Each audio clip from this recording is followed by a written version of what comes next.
the ending fund balance since our inception of West Central area in 1995. Ending fund balance here at that year was $343,000. Okay?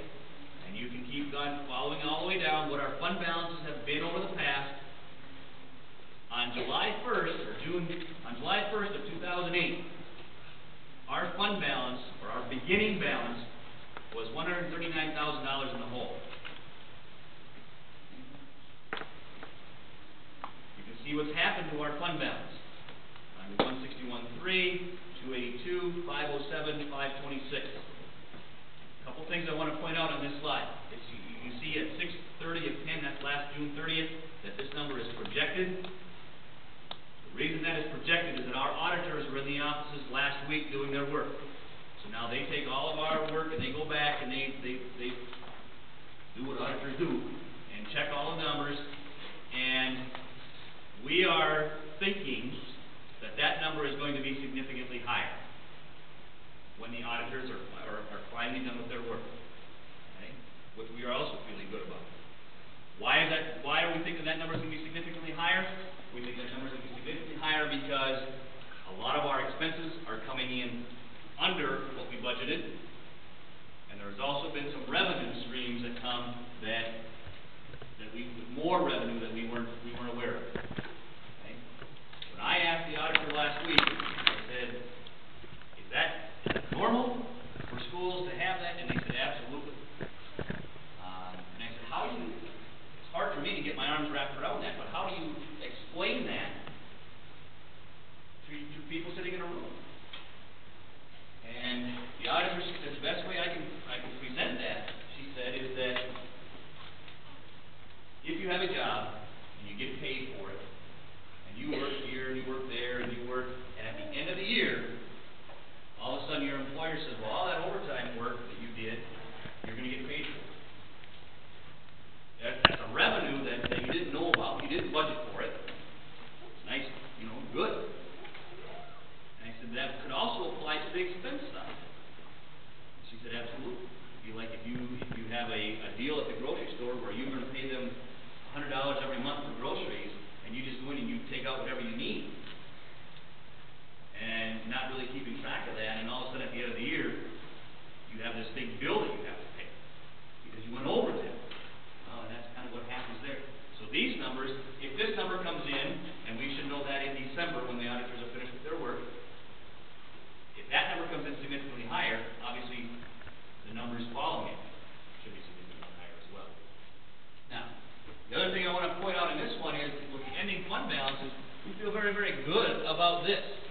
We go from $140,000 in the hole to over $500,000 to the good in a time when our enrollment is declining, there's been no increase in funding from the state, and we haven't lost opportunities for kids. And in some cases, we've increased opportunities for kids. Feel good about that we're able to do that in that time.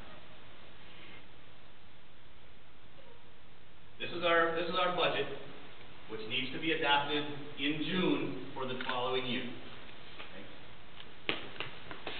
Talk about general fund. There's that 526 that our ending projected fund balance is 6/30 of 2011. Other funds that we work with, we don't spend a lot of time. I mean, we do, but the general fund is the one that we spend the lion's share of our time with. This food service, community service, debt redemption fund, and a small little trust fund. Right? So this is our total budget. Now, the board adopts this budget in June. These numbers right now have changed significantly because in July and August we had a number of staffing changes that are not reflected. We realized that we're going to get some stimulus money called the Jobs Fund money. We're going to get we get about $142,000 in that. We didn't know about it that time. And so what happens is that when the auditors are done, they come and they present their findings to the school board. The school board then we do an adopted budget, a budget revision. Last year, where they are lost in the food service fund, lunch balances, is that still a problem?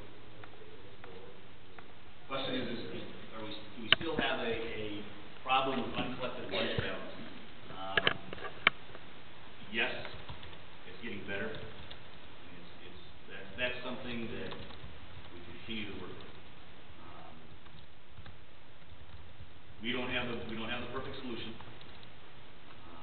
Just the other day at a superintendent's meeting, and that issue came up, and the question that one of the superintendents asked was, does anybody out there use collection agencies? And the superintendent said, yeah, don't even bother. Doesn't work. And so the consensus around the table was that's a problem on how to collect those fees. It's less, I can tell you that. It's a lot less than it was last year. One question I have is community service fund is obviously losing money, and I don't understand why.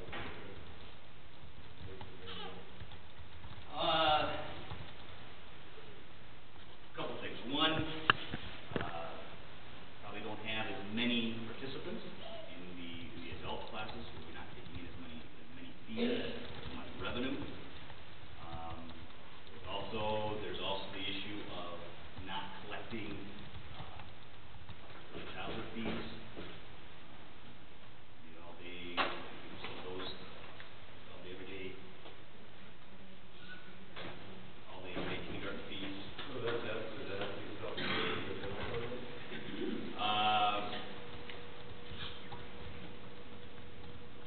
We can, but we also run that as